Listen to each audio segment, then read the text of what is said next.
हाय नमस्कार जय जगन्नाथ मु नर्मदा आपण मानक स्वागत करूँ मो फेसबुक को एवं मु आसिक पहुँची सारी द्वारिका आपण मैंने देखिए प्रिवियस वीडियो मोर पोस्ट करी आसिक मो लाइन रही सारी एवं जेहेतु 11:30 12 पाखे आम मंदिर को जापर से मध्य से टाइम मध्य आम जाए साइड सीन गुड़ा कवर कर कारण टाइम मैनेज न कले किसी भी पार पुणी मतलब रिटर्न करार अच्छे जब आप किसी अलग अलग जगह बुलार अच्छे से प्रथम आम स्क्रीन केयर कर चलो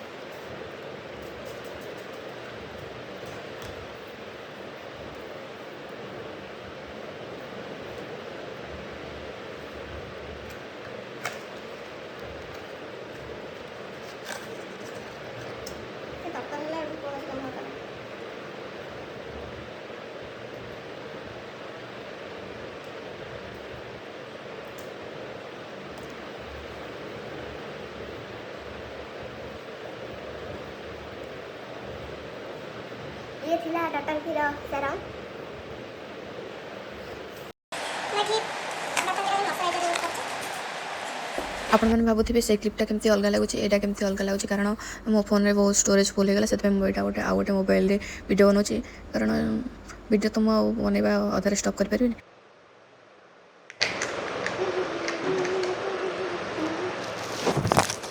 मोबाइल मोर गली पइला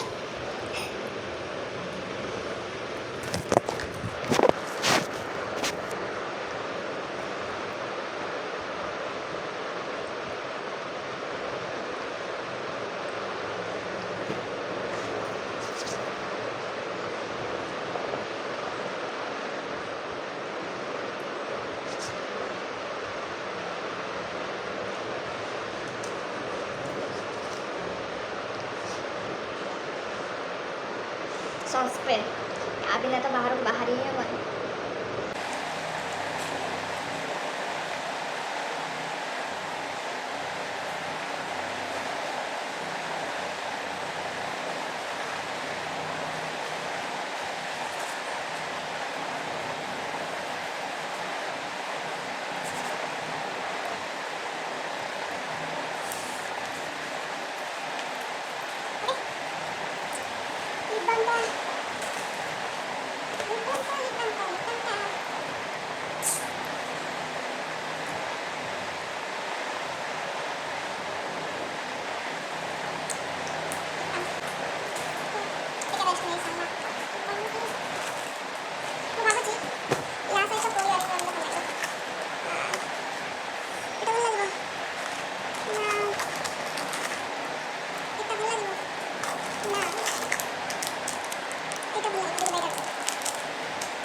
नाश्ता कौन कर बाहर साइड लोकेशन पटे बड़े लिपस्टिक लगे देवी हेयरस्टाइल देखना कौन हम बहुत लंबा वीडियो जो मुझे जल्दी कपी साइड लोकेशन में आपको कौन देखिए से मो सब पूरा प्रिपेयर हो सारा देखिए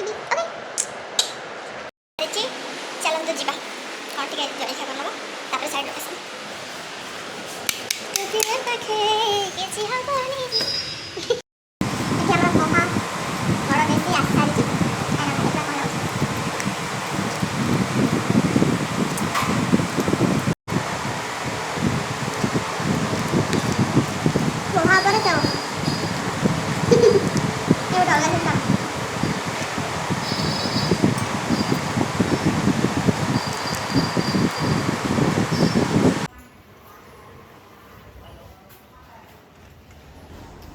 एठी मु गाय मान को किछि खाइबा को दे दोछि कारण गाय मान को खाइबा देले शुभ माना जाए।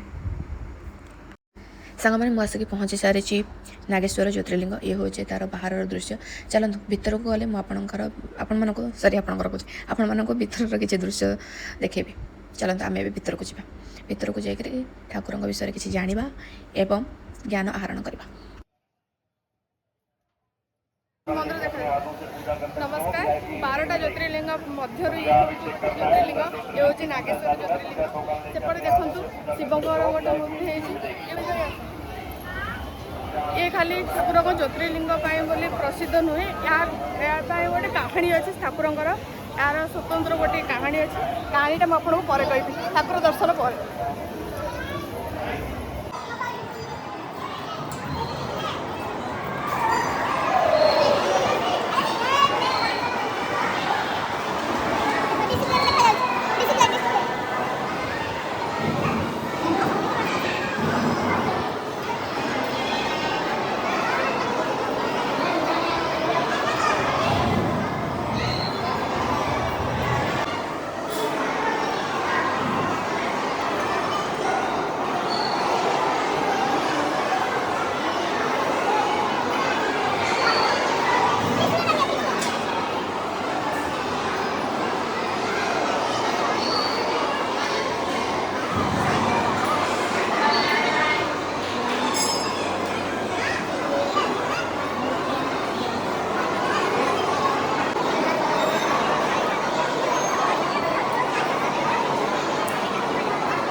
ମୁଁ ଏଠି ଜଳାଭିଷେକ ପାଇଁ ଟିକେଟ୍ କାଟି ନେଉଛି, ଯାହାର ମୂଲ୍ୟ ଅଛି 500 ଟଙ୍କା। ଆପଣ ଏଇଠି ବି ଦେଖିପାରୁଥିବେ, ଏଠି 500 ଟଙ୍କା ଲେଖା ହେଇଛି।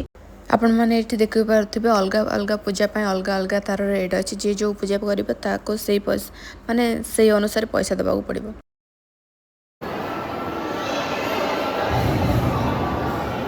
ଫାଇନାଲି ଜଳାଭିଷେକ ପାଇଁ ଟିକେଟ୍ ହେଇଗଲା। ଆଜି ମୋର ଭାଗ୍ୟ କେତେ ଭଲ ଦେଖୁ, ମୁଁ ବୋଲବମ୍ରେ ଯାଇପାରିଲିନି, କିନ୍ତୁ ଶ୍ରାବଣ ମାସର ଶେଷ ସୋମବାର ଆସିକିରି ମୁଁ ପହଞ୍ଚିଗଲି ଠାକୁରଙ୍କ ପାଖରେ। ଆସନ୍ତୁ ଯିବା ଜଳାଭିଷେକ ପାଇଁ। ଯିବା।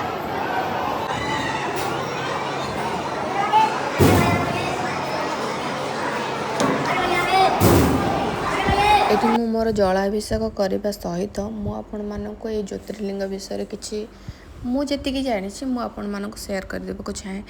ମାନେ ତାରକା ନାମକ ଏକ ଅସୁର ଆଉ ସୁପ୍ରିୟ ନାମକ ଏକ ଶିବ ଭକ୍ତଙ୍କ ମଧ୍ୟରେ ଏଇ କାହାଣୀଟା।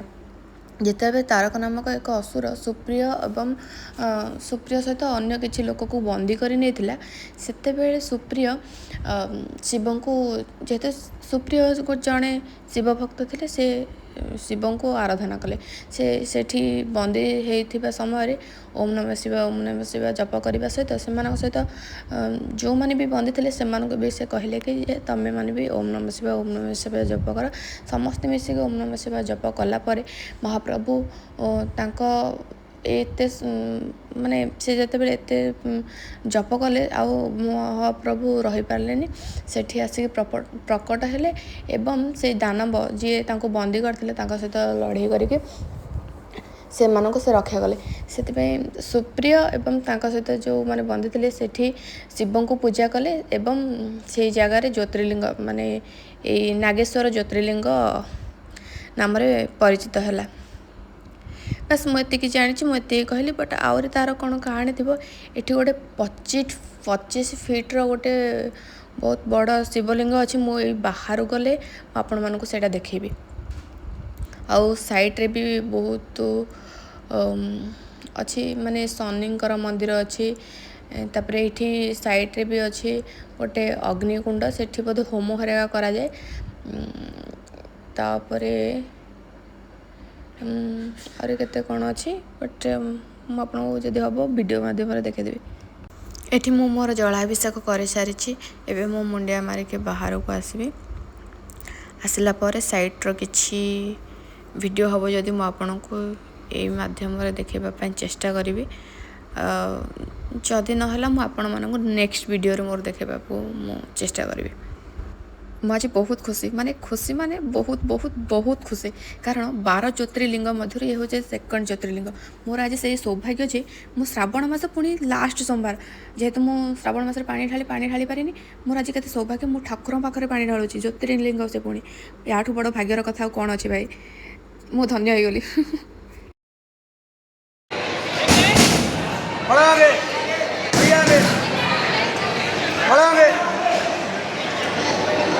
चलो चलिए चलिए चलिए।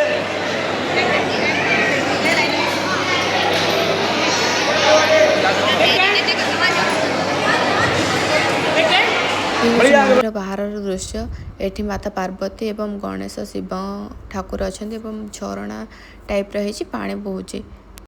ଏବେ ମୋର ଫାଇନାଲ୍ ଠାକୁର ଦର୍ଶନ ସରିସାରିଛି। ମୁଁ ଏଠି ଆସିକିରି ଯେହେତୁ ସକାଳୁ ଖାଇକିରି ପୋହା ଆସିଥିଲି, ଆଉ କିଛି ଖାଇନଥିଲି, ଏଠି ମୁଁ ମୋର ଟିକେ ପଇଡ଼ ପିଇ ଦେଉଛି। ଆଉ ମୁଁ ଯଦି ଭିଡ଼ିଓ ଆଗକୁ ଲମ୍ବା କରିବି ତାହେଲେ ଆପଣମାନେ କେହି ଦେଖିବେନି, ବହୁତ ଲମ୍ବା ହେଇଯିବ, ପୋଷ୍ଟରେ ବି ବହୁତ ପ୍ରୋବ୍ଲେମ୍ ହେବ। ଯାହା ବି ଯେତିକି ଭିଡ଼ିଓ ହେବ ମୁଁ ଆଉ ଗୋଟେ ଭିଡ଼ିଓ କରିବା ପାଇଁ ଚେଷ୍ଟା କରିବି। ଓକେ, ଆଜି ପାଇଁ ଏତିକି। ଯଦି ମୋ ଭିଡ଼ିଓଟି ଆପଣମାନଙ୍କୁ ଭଲ ଲାଗିଥିବ ଗୋଟେ ଲାଇକ୍, ସେୟାର, ସବସ୍କ୍ରାଇବ୍ କରିବାକୁ ଭୁଲିବେନି। ରହୁଛି, ନମସ୍କାର, ଜୟ ଜଗନ୍ନାଥ।